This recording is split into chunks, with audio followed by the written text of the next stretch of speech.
and it'll give you the option to record. You did it because apparently it's already recording. Listen, I mean, 4 days is not teaching, and I feel It's like all right. We're all like that. I mean, I have days where I get to my virtual kids and I'm going, ooh, what happened? Gosh, yeah. All right, so just want to say welcome again officially. This is the first little meet and greet for what I have termed STarLT. If you saw in all my readings, it stands for Small Town and Rural Language Teachers. Y'all don't know how long I spent trying to find like a good acronym, and that's all I could come up with. And so each of you got some communication. Let me actually, if y'all will hit mute, because I'm hearing myself. Yeah, we'll just unmute when we get to chatting. But I reached out to every district that has 2 or fewer high schools. And I think, Valerie, I must have missed something. I didn't realize your STEM Academy was a 3rd official high school. Somebody else is good. We only count as 2 big ones. And then because the STEM kids also attend part of the classes at the either high school. Okay. So you're fine. Hello, Abby. Nice to meet you. We're just now getting started. So to walk us through everything today, I made a quick little thing. So what is the purpose of STarLT? For me, not going to lie, it's a little bit selfish. I work in a small district. We don't have a huge budget for professional development geared towards foreign language teachers. And I thought there are so many great teachers all over the state who are probably in the same situation. So the first thing I wanted to do with this little initiative is just to build community. I know that you guys have 2, 3, 4 teachers in your schools, but how much more powerful could we all be if we're all sort of having conversations across the state? Patrick can tell me to shut up if that's an inaccurate statement. And honestly, it's all about professional growth. I was at Douglas first, and then I was in Henry, and now I'm in Spalding. So I've sort of gone from a pretty good sized metro county, a really big metro county, to a small South metro county. And we had varying degrees of professional learning, professional growth opportunities that were geared towards towards world language teachers.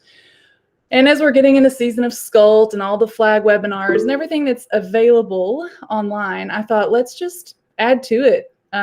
Sometimes when we go to SCULT or flag or looking at stuff online, they don't quite understand or meet the needs that we have as small little buildings, right? Like curriculum is a huge thing for us.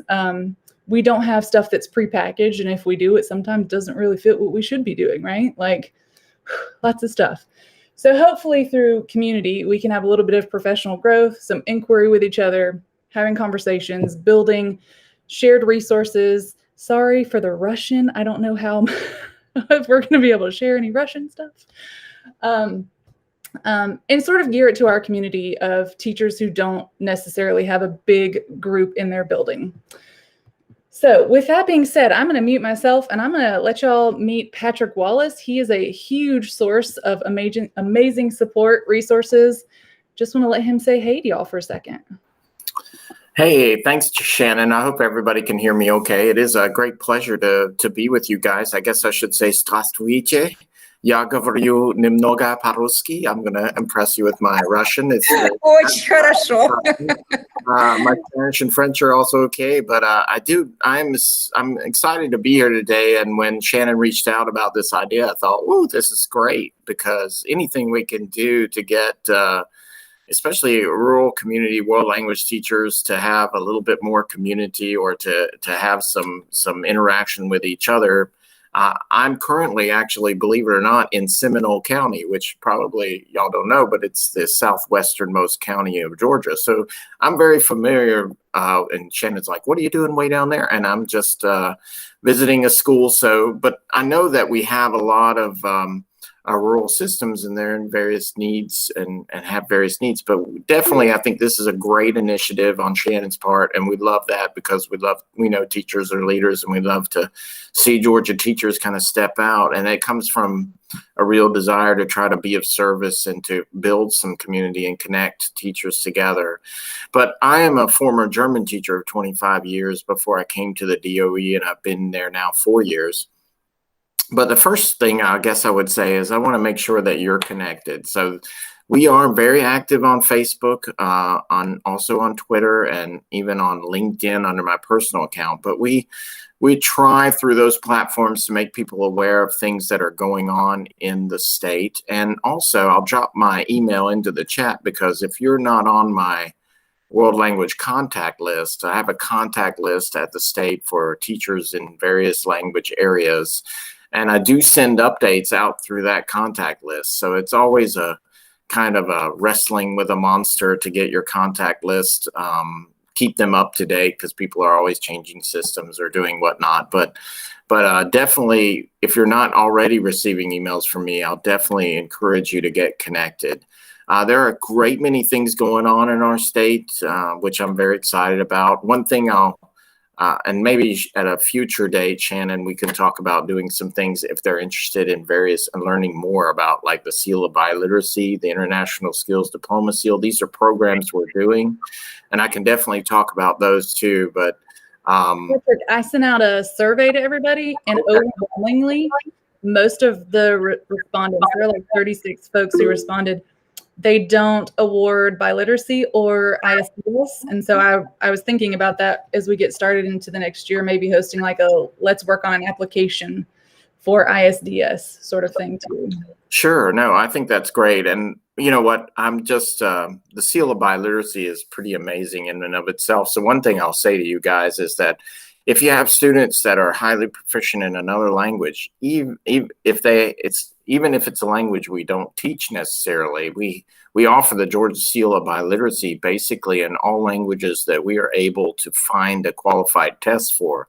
So right now, that's over 100 different languages. So you may have people within your school or students who are proficient in a second language, and you want to identify them or just let them know that there is a state recognition of their language ability. And so often, you know, they're the first ones in their district to receive the Seal of Biliteracy, or they're the first ever in that language group.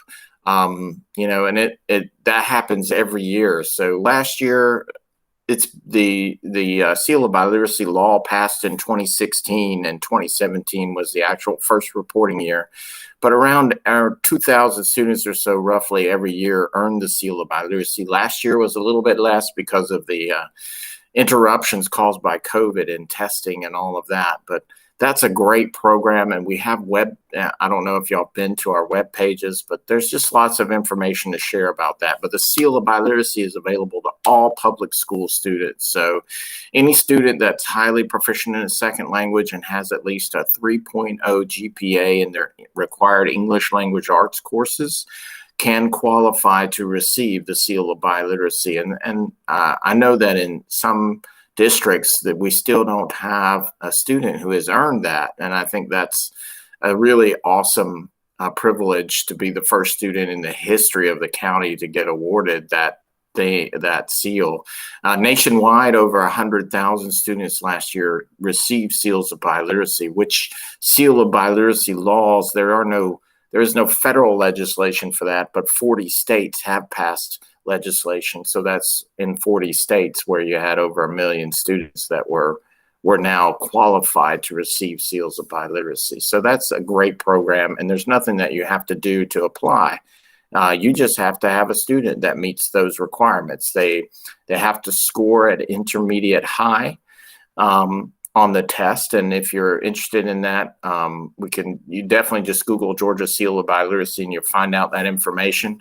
I'm going to drop my contact information before I get too far in the rabbit hole here. And you guys can reach out to me at any time with questions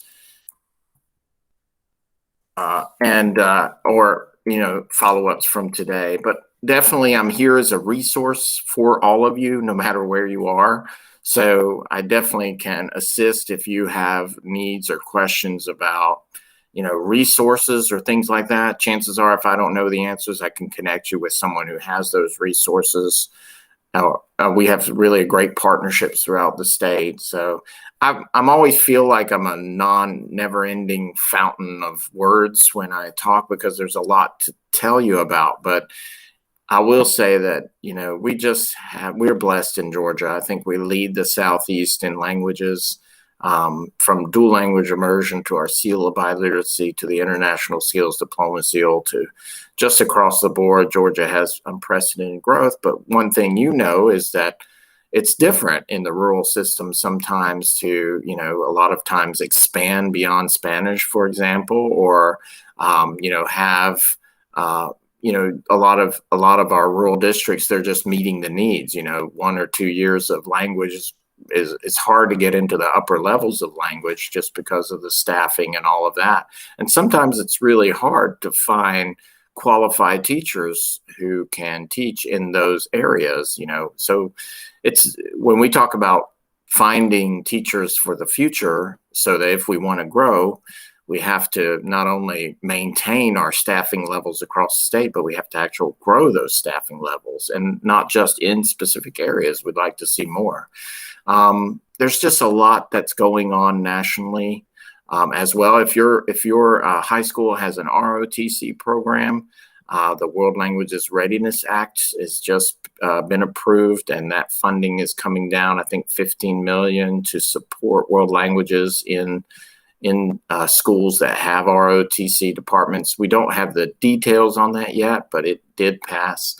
So, and we also, I feel like I'm just talking, but there is also some online courses that are available through the SLDS platform that's available to you. So there are world language specific online programs that are designed for you that you can take for credit as well. So if your administrator is like, well, what can you do? You can do that, for instance, and we're just about to launch some more. So I know there's a lot of information. Shannon, I don't want to take up all your time, but I did want to come in and be here, and maybe at a future date, Shannon, we can talk about, hey, let's learn a little bit more over one thing or another. And I think someone had a question. Maria had a hand raised, and Valerie, I think, is typing a question. Okay, let's see. Let me read here. Maria, Valerie, I see your question in the chat about on the Readiness Act and ROTC. I don't have specifics yet. I just know that it was approved, and I think that they are still working on the actual grant and how that will be awarded. So I'm keeping an eye open for that. Okay. I would anticipate in the next few months we might know some more information. Okay, great, because we have a very successful ROTC program here. They rank first and lots of things. So this would be great if we could somehow include the languages into that and kind of make them even more successful. Absolutely. And one other thing I'd say, just on an offhand way, we have actually had members of the NSA and CIA actually interact with not only us at the state level, but also with district coordinators in world language. And they've stated repeatedly that they are also looking for or interested in finding people who are increasingly, I guess, looking at the upper high school levels to see if they can find the people they need. But it's really interesting. And on the Russian front, Valeria, I know that I'm assuming you're also connected with UGA's flagship Russian program. Is that correct? Yes. They twice was in our school, and they invite my students. We went to your university. I wanted to tell you something here, that what happened, we have two students, the two brothers, who actually attended West Point Academy, and they majoring in Russian language. I also have today the girl, she's in the North Georgia University. She is also majoring in Russian, and she is going to Kyrgyzstan this summer. So those, I was so proud of this program, and right now it's our school became smaller and smaller, and classes is smaller and smaller. And Maria is witness how I'm fighting for every single year to have more students. And this year we actually invite more 9th graders to take non-Russian and Spanish, because we losing our students, especially dual enrollment, take some of our student AP classes. So I'm so afraid that it was very successful program and worked so well. We have students who major in Russian, Yes, and Yeah, yes, I was just going to say one thing that popped into my head too was that, and this is not only for Russian, for all languages, have y'all ever heard of the Global Officers Program? It's also a program where students can get a full 4-year ride to a state. North Georgia is one of those. It's a military college, but basically, if they have a high proficiency in a language, they can apply for that Go scholarship and get a full 4-year ride to a military college in the United States. So those are examples of programs that are out there that students may not be aware of. It's called the Global Officer Program. You can find that, or email me and I can send you more information.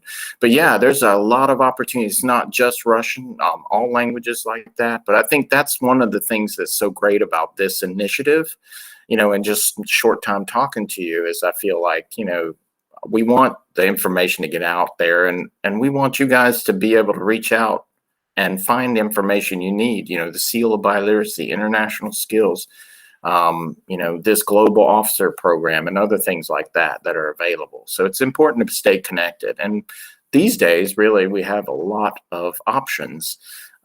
So definitely. Let me see if are there any, I'm just checking any other questions real quick. I don't want to monopolize time, Shannon, but I just wanted to, does anybody else have any burning questions? Again, I would say just connect with me, make sure I'm on your list. You can follow us on those platforms as well, and you'll see a lot of information as well about stuff we're doing. But Hey, Patrick, I think Maria wants to ask a question. So Sure. Maria, go ahead and go for it. Hey, hey, Patrick. I don't know if you. I think I lost audio. I think you're frozen, Maria.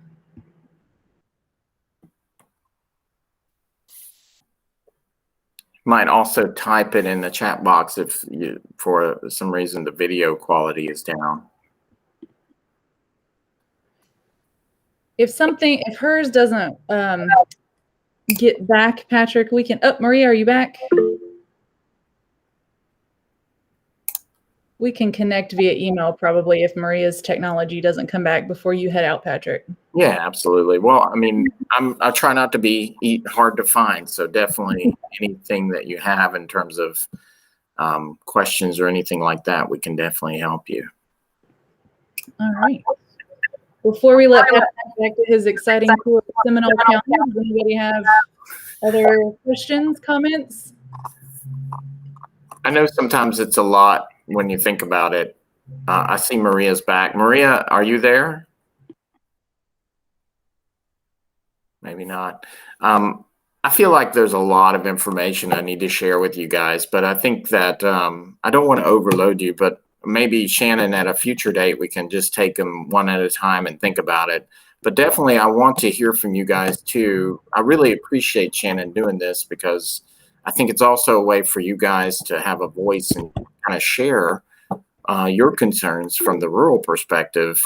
What are the most concerns for you? I know some of those because, like I said, I'm familiar with that to some degree, but I think it's just great to have another opportunity to connect with rural systems and for them to connect with us. We need to develop some programs to help support those world language programs, specifically in rural regions. So that's definitely something I think that also is worth exploring. All right. I think Maria looks like she might have some technology figured out. There you go. All right. I think I got it. I apologize. My computer blocked for some reason.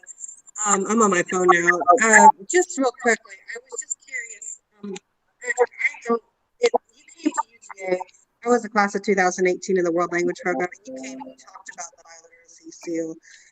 And I remember coming to this county and I had asked about it, and they said, I didn't really ever get a clear answer on that. So I'm really glad and really happy to get back in touch with you because that's really something that I'm really excited. I was really excited about when you explained it in class. I mean, well, in the lecture when you came. You and the other gentleman, I forgot what his name was. I think he represented Gwinnett County Schools. But y'all had come and talked to us. And, I mean, for our situation, I think Valerie, the Russian teacher started to explain a little bit, but I mean, she's been struggling with the Russian program. We really have. When I got in there, we couldn't even have a Spanish 3 because of the interest. And right now, I've been trying to do as best as I can. This is my 3rd year, and She actually ended up having to start turning away students, but it's still building up. And I've actually got 2 in a Spanish for the semester.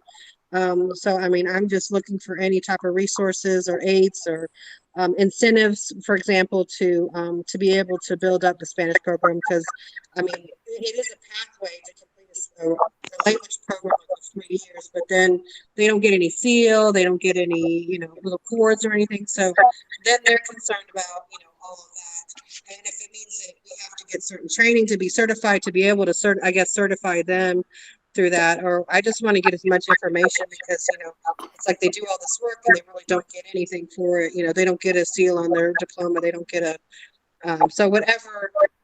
I mean, I've got really good interest in there, but then the kids kind of get disappointed and they're like, well, we thought we were going to get a cord or a seal on there.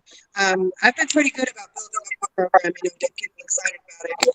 But I just feel like they deserve, a reward for their extra work. They do consider an honors course, so they do have very close to the average, the numerical average. But I mean, whatever I can do to improve that.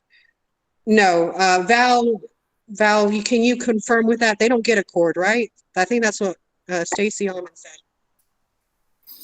Yeah, a lot of times, Maria, I was just listening. I think that, a lot of times those things about cords and, there is no state mandate when it comes to cords. So a lot of times it's a district level decision. But that said, I can help out in terms of helping you advocate within your system to be able to recognize students who do have that. There are a lot of, it's weird coming to the DOE because people think, oh, you're at the DOE, you have control, but it's really, we're a very sort of service oriented institution at this time. So we basically, the control of the districts really is housed at the local level in Georgia.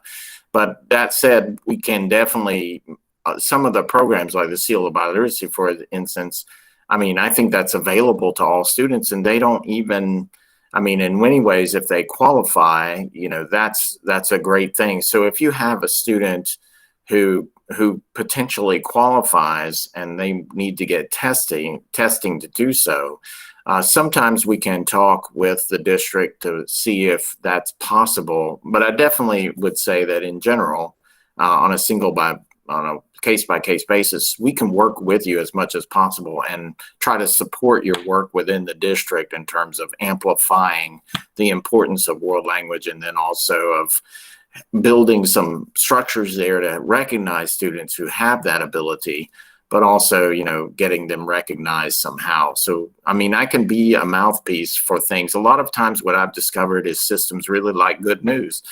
So, I mean, like if you have, it is good news when your system has the first Seal of Biliteracy recipient in Spanish or something. So, I mean, those are things that generally help to get them on our side. And then they say, okay, well, maybe, yes, we should maybe do more.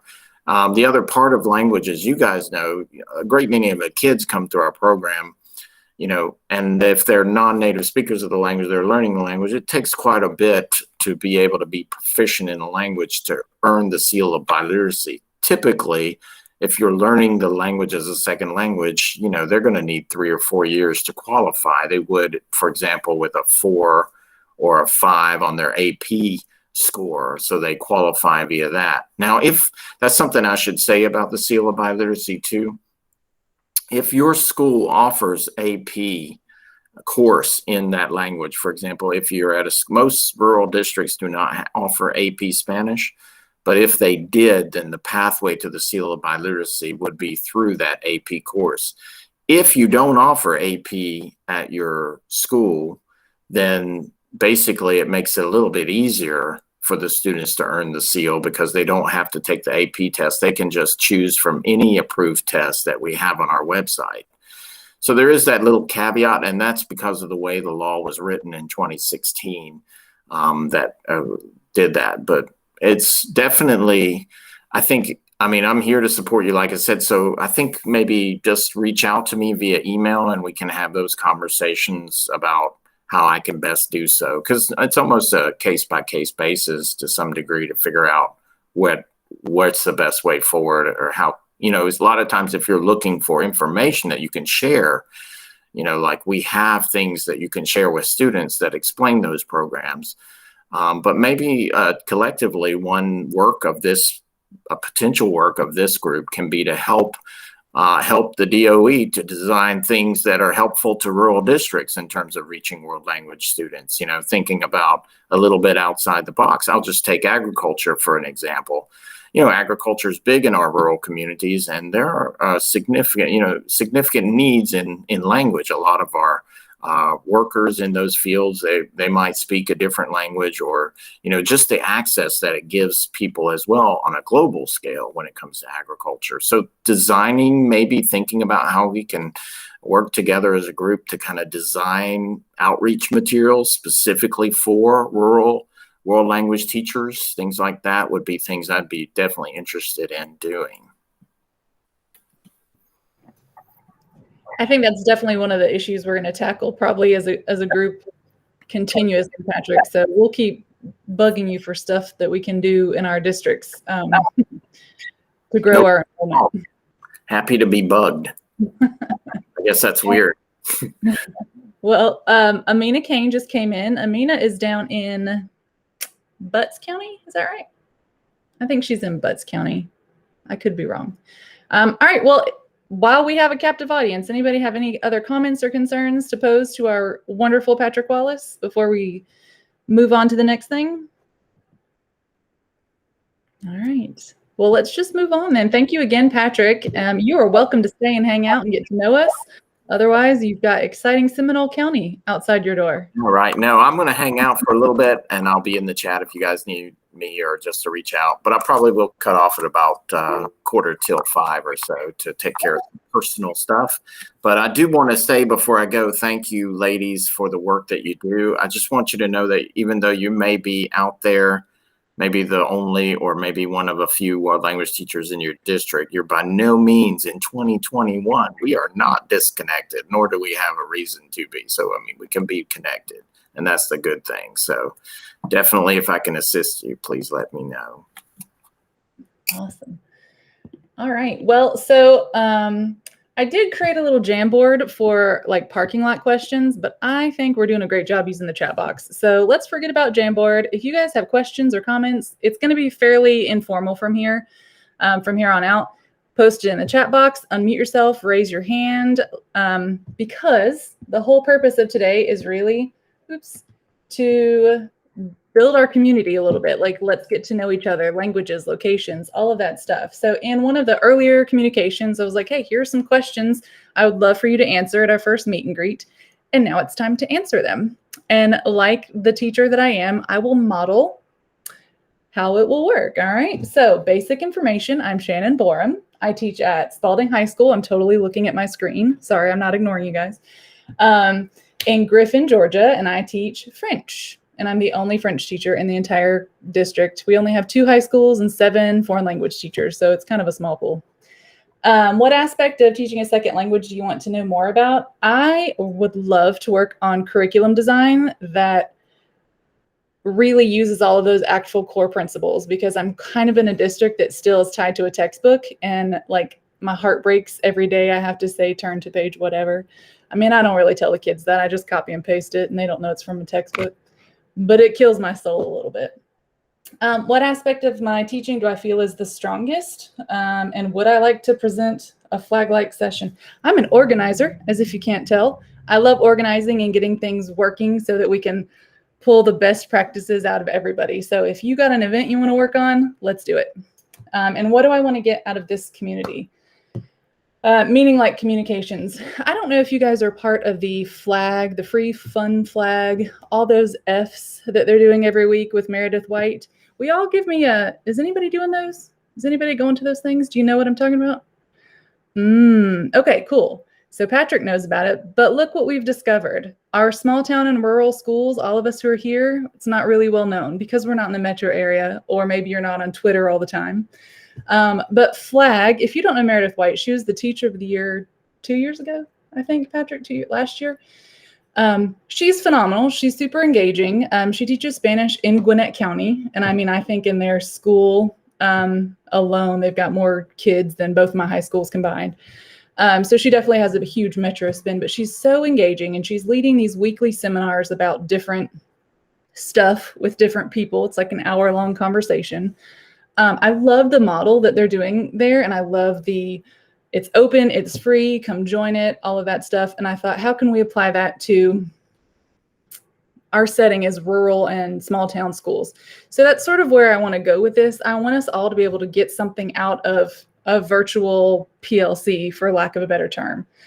Whether that is, like we talked about earlier with Maria, building program advocacy, building your program, talking about like how to get stuff done, filling out the ISDS application, even down to like nitty or gritty or like teaching stuff. Like I know that I work with Té Branché. So do you guys do Té Branché? How are you doing this where you're not just flipping from page to page? What activities are we doing? Sharing of all types of things to make us all stronger. That's my goal, but I'm kind of a nerd. So if you guys don't want to invest that time and energy and like brain power, I get it. That's kind of the secondary purpose of today. I want to get to know everybody, let everyone get to know each other, and figure out where you want to go. Because this is not my project, it's our community. So that's me. And since my name is on everything, say that again. Can I jump in for a sec real quick? I just had a thought with you, and this is something for you to think about, but I certainly wouldn't have a problem doing it. And that is, if you want to, what we could possibly do is design this moving forward as a professional learning community. And as part of the Department of Ed, I could provide those that participated with some certificate or something so that they could take back to their districts if they have like a professional learning plan or something like that. I don't understand why this wouldn't count, especially for them. I think it's good application. So it's just a thought that we should do maybe for those who need that. Right. I love it. And I also think, once we get a little bit more into our conversations, we identify some goals, we can just set up like classes, I guess, and you can have whatever, we'll figure it out. But I think anytime that we can document people going out of their time, out of like the 9-to-5 job to do professional development, that would be amazing, Patrick. So, all right, so we'll add to that. So I'm just going to randomly start calling on people because you're in a random order on my screen. So we will start, how about with Maria? Will you go ahead and introduce yourself? Hello. Okay, so just answer all these questions that are starred, right? Okay. Well, I'm Maria Silva. I'm at Elbert County Comprehensive High School in Elbert County in Elberton, Georgia. I teach Spanish. This year has been kind of my third year. I graduated UGA in 2018. And this year's kind of just with me, it's just 2 Spanish teachers for the whole district because there's only 1 high school. And this year I've done Spanish 1, Spanish 2, Spanish 3, and I've got, like I said, the 2 students in my Spanish 4 this semester. So that's been a pretty interesting year, but I'm learning. I love it. What aspect of teaching do you want to know more? Definitely more about teaching upper levels. I'd love to get more experience in that because last year I did speed teach Spanish 3, but what ended up happening is COVID hit and we really didn't get that far online. Well, I'm sure everyone's pretty much shared the same experiences last year. I feel like for teaching, my strongest aspect is building relationships with students. They're a love of the language, enjoying how things, go in the classroom. I love to learn. I love languages as a general. I took a little bit of French in college, and I tend to try to, relate to that a lot also. So, I think it's a great time. And I would love, whatever we have for training, I would love to do that. So get out of this community, definitely. I have Val in my school system to teach Russian. I'm consistently going about, with advice for the upper levels. So she's got more experience than I do, but I definitely love to get more ideas. Everyone teaches differently, and I'd love to just build up and just get better, and whatever I need to do just to become a better teacher. So that's it. Sorry about the back. I've got a baby and she was kind of crying. So no apologies necessary. Thank you so much, Maria. How about Amina? No You're next on my screen. Do you want to go ahead and introduce yourself, Ms. Kane? To unmute. Hello, everyone. Yeah, I mean, I'm the only French teacher here also in Bucks County. Only have one high school, and I teach French level 1, 2, and 3. Um, what else? What aspect of my teaching do you want to know more about? So really my problem here is that all students want to take Spanish, and that's very challenging for me. How do I get the student to be interested in learning French? That I would like to know. How I can get more students to be interested in taking French instead of just thinking, oh, Spanish. They want to take Spanish because, okay, I'm going to go in the medical field.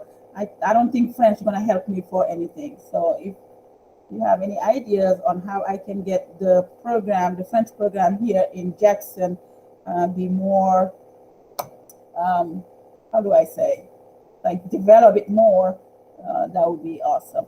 Aspect of my teaching do I feel is the strongest? The strongest is that I know French, okay?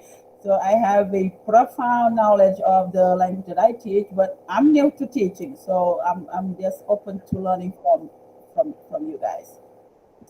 Awesome. Yeah, what do I do about STAR community? Well, I'm open. I like communications. I like to be there. So whatever need to be done, I'm open. I think Amina hit on something.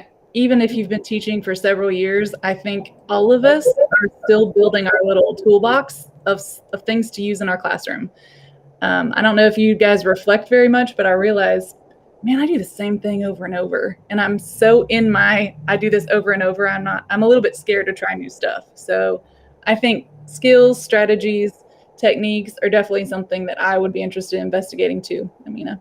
All right. Well, thank you. So let's move down to our one of 2 Russian teachers in the entire state.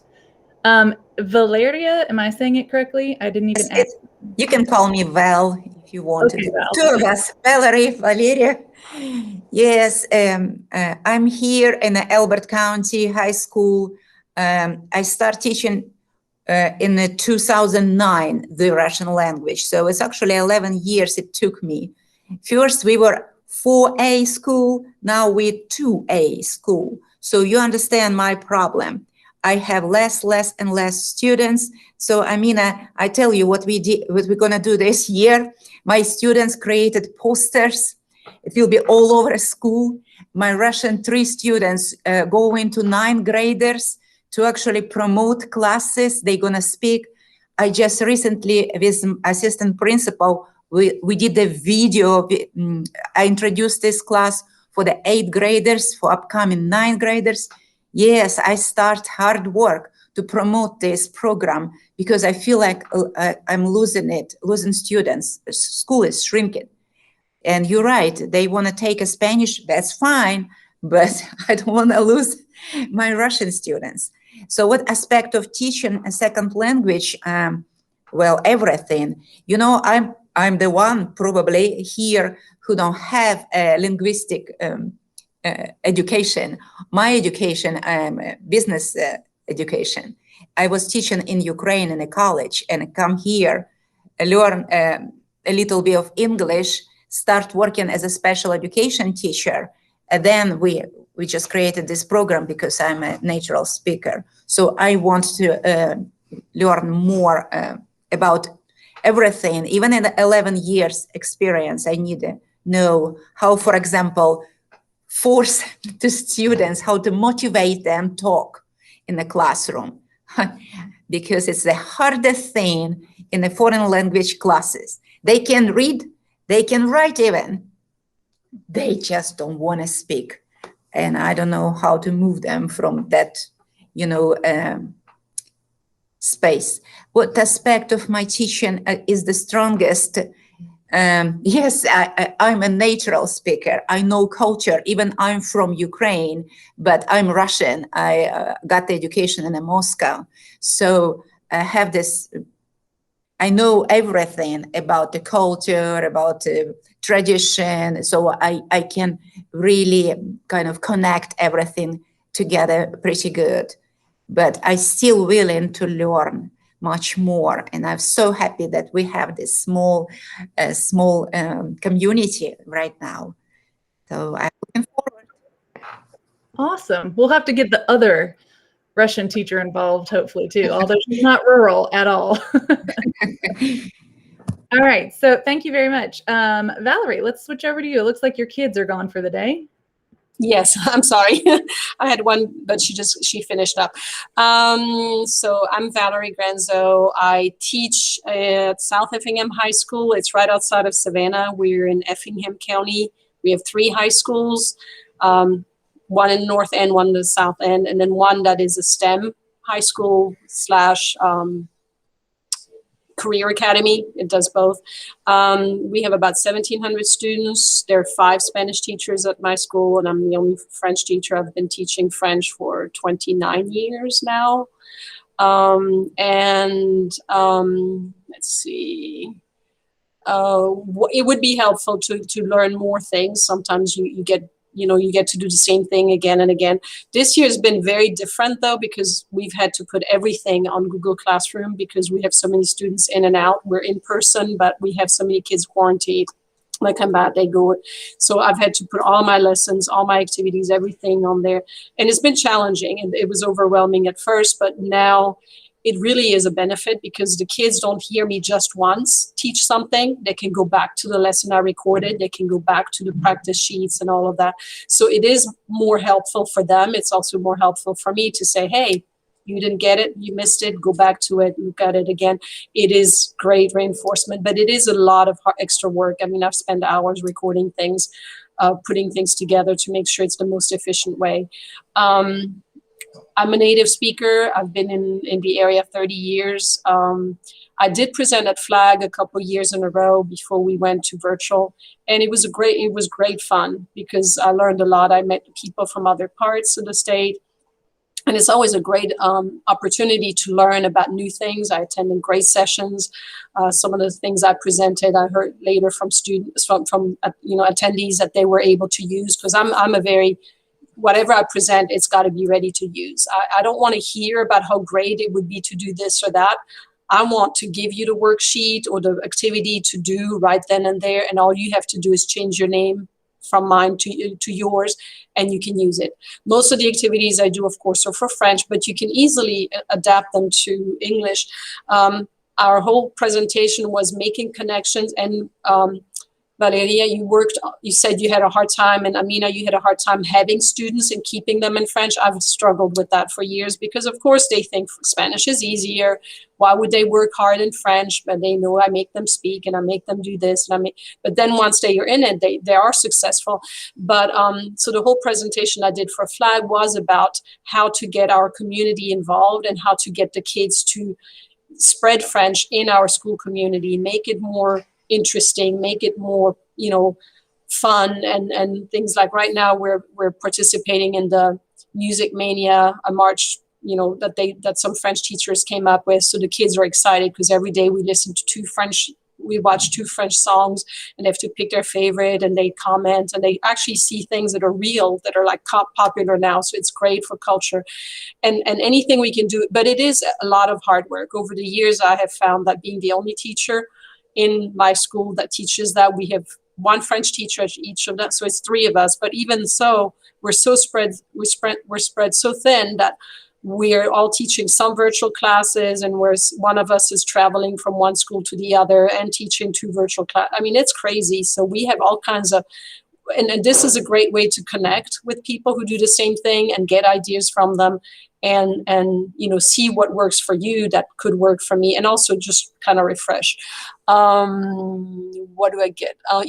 Just connecting with more people would be nice, and having, like, if I have something that works well for a unit, and I'm Shannon, you say you don't like the textbook. I am not a textbook teacher. That we adopted a textbook for the county. I know the other teachers teach out of the textbook, the French teacher. I can't do that. That's just not me. I teach by the units, the units that the state gave us, and I teach the content, and the kids have a textbook to use as a resource at home, but I just cannot, it kills me to open the book to page whatever, to do whatever. I pull resources. I have all kinds of things. I try to make it more interactive, because most of our high schoolers, they don't want to be in a textbook, because they spend most of their other classes in a textbook. And so they want something different. And so if I present the same material and they learn it differently, and when they see the textbook, they learn what's in there, that to me is a success. But like I said, it would be nice to have other things. I mean, because I've seen over the years, sometimes I try something and it works, and sometimes I'm like, oh, I need something new, because this is, I'm tired of it. It may work, but I'm just tired of doing the same things. So sometimes it'd be great to do something different. So that's about it. I think I covered most everything. I think you did. Great job. Sorry. And I'm a talker. So. No, we're language teachers. We all probably are. Let's move down to Kristen. And Kristen, are you a Spanish teacher having to listen to us lament everyone choosing Spanish? Yes, I am a Spanish teacher. I work in Lamar County High School in Barnesville. It is, what do you say, about 15 miles south of Griffin? Yeah. Give or take. Yeah. It's, we're small. I teach Spanish 1 through 3. I've been teaching for 27 years. I started out with foreign language in the elementary schools, and now I teach at the high school. So I've gone from kindergarten to high school. What I want to know more about the aspect of teaching a second language. What I want to know more about is what other people do, because some of the best lessons I've ever had were stolen from what other people do. I'm a Robin Hood. I love to see what you do, take it and put it and, just go with it. My strongest aspect of teaching is my creativity. I've always been a very creative, artsy person. And due to my creativity, I've been able to, I think that moving into this virtual world has been a little easier for me than a lot of people, because I can get creative. I don't know if I would be willing to do a flag-like session right away, but that's a maybe. I used to do it way back when. I think I said 20 plus years ago. I think it was more like 25 years ago. Was the last time I presented anything having to do with language. And I'm willing to share. I'm willing to give just as much as I take. I love doing new things. There are no 2 years that are identical that I've taught. I'm always wanting new stuff. I'm always wanting to change. I'm always wanting to take the same concepts but deliver it a different way, whatever works the best. So that's me. Awesome. Thank you. And last but definitely not least, Abby Davis.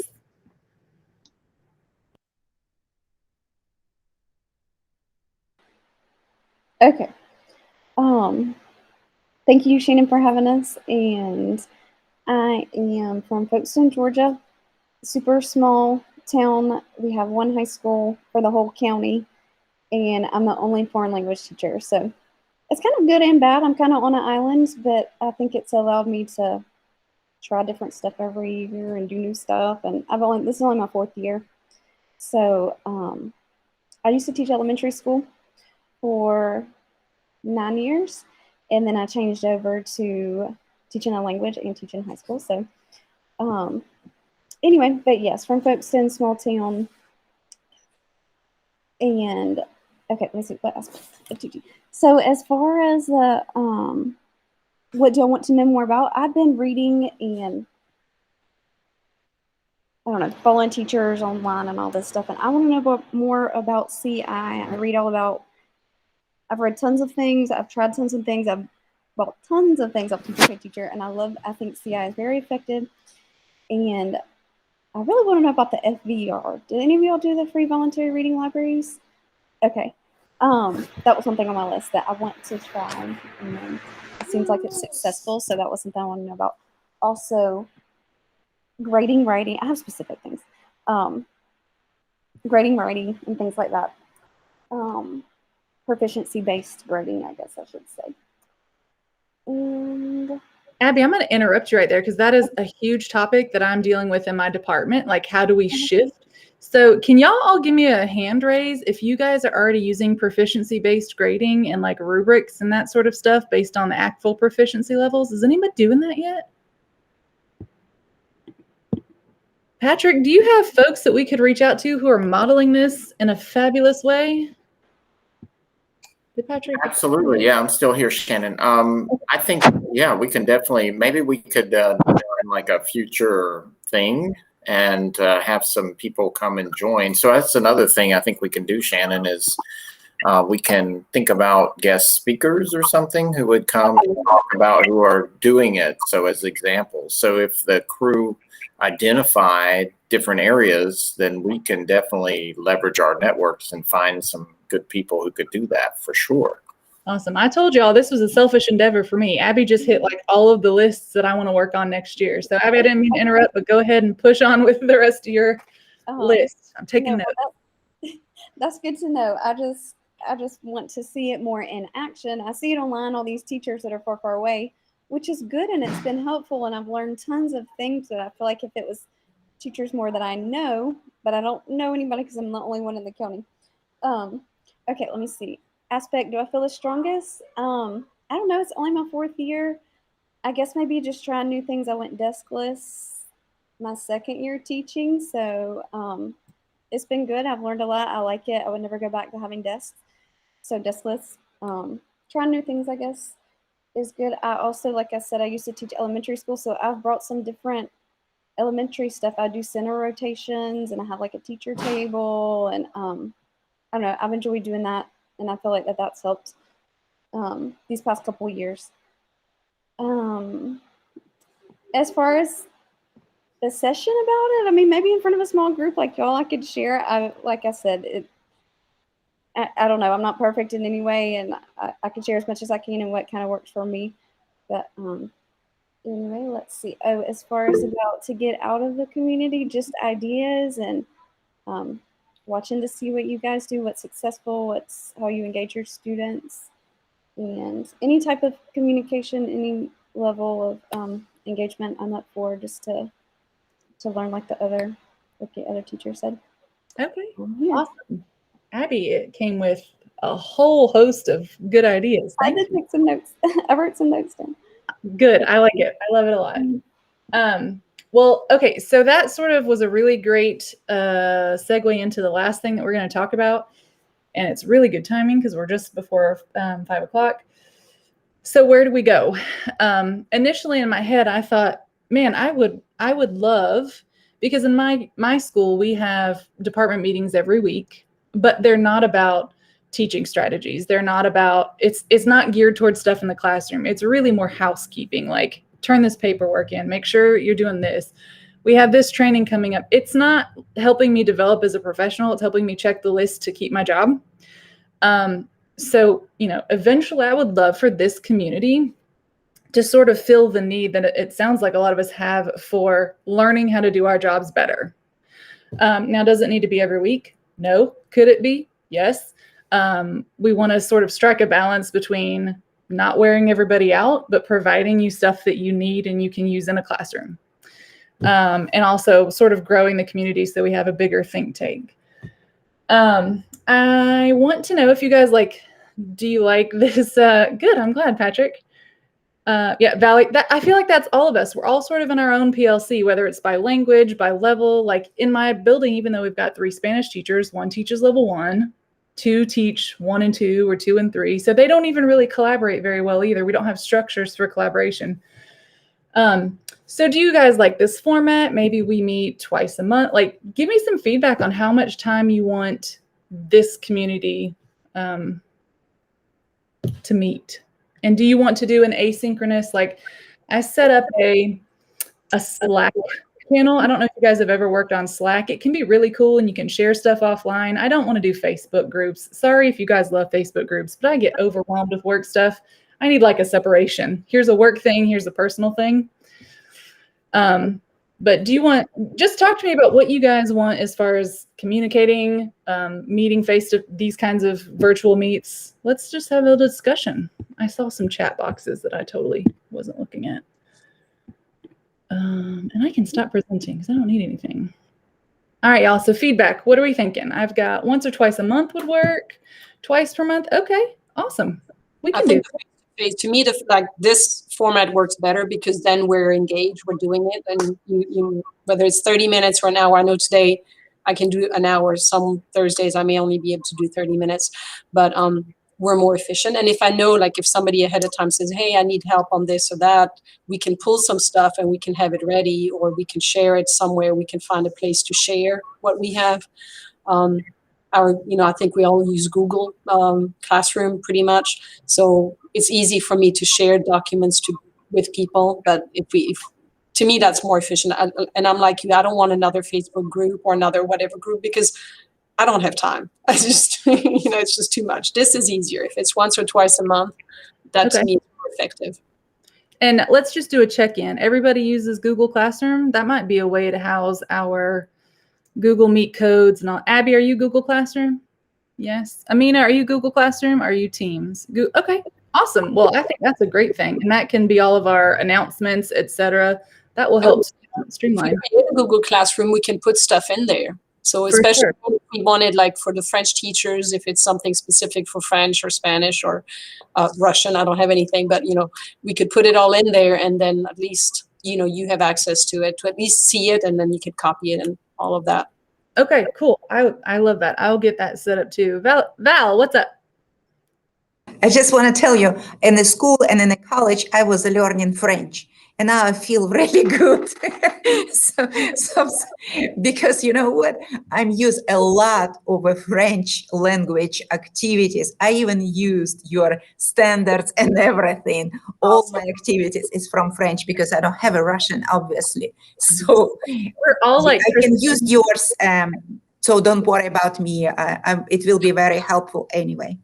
I was going to say, I have activities that can be adapted to every language, like cultural activities that it doesn't matter if you're teaching French, Russian, whatever.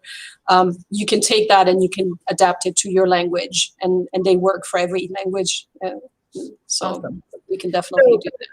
Let me ask this question then. So I work very categorically. Would it be helpful if maybe for 2 months we hit a specific topic? And maybe we all come with ideas, like maybe if our first topic is student engagement or growing programs, or maybe the next topic is CI strategies or teaching grammar and context, or like, do you guys work better just off the hip? Like, let's have a conversation, or do you want a thematic focus? The focus would be great. The growing student engage on the numbers, in our programs, we need to do that in the fall, because for us, we already did registration for next year. This is over. We do that in January, and so it's almost too late. Now, the kids could always go back and say they want to change, but we really need to hit that in December, like November, December, so that it can be ready for, for the next year. So we can get all those things done in the school that you're doing for the Russian program that, and I do some for French. So we need to do that earlier in the school year so we can spread our wings, but not too early, because you want it to be fresh in the kids' heads before they sign up for the language. Okay, great. Well, then I think I'm going to start sort of brainstorming a calendar. I'm going on a shopping trip tomorrow because I've been working all week on my winter break, so I'm treating myself tomorrow. But over the weekend, I'm going to work out maybe like a calendar of topics, some stuff. Maybe I'll send you guys yet another email with some feedback. And just sort of rock and roll from there. You guys, I think it's time to go. It's 5 o'clock. You guys all good? Thank you so much. This was amazing to meet everybody. I'm very excited that there are other people who want to connect. So anyways, you guys have a great evening. Feel free to email me. I'm always around, and I'll do what I can. Thank you guys for coming. Thank you so much, Shannon, for everything. Of course, I'm very excited. Looking forward to this group. It'll be fun. Thank you, Patrick, for giving up your time to hang out with us. I always like to hang out with teachers. What are you talking about? That's awesome. All right. See you guys later. Bye. Bye, everyone.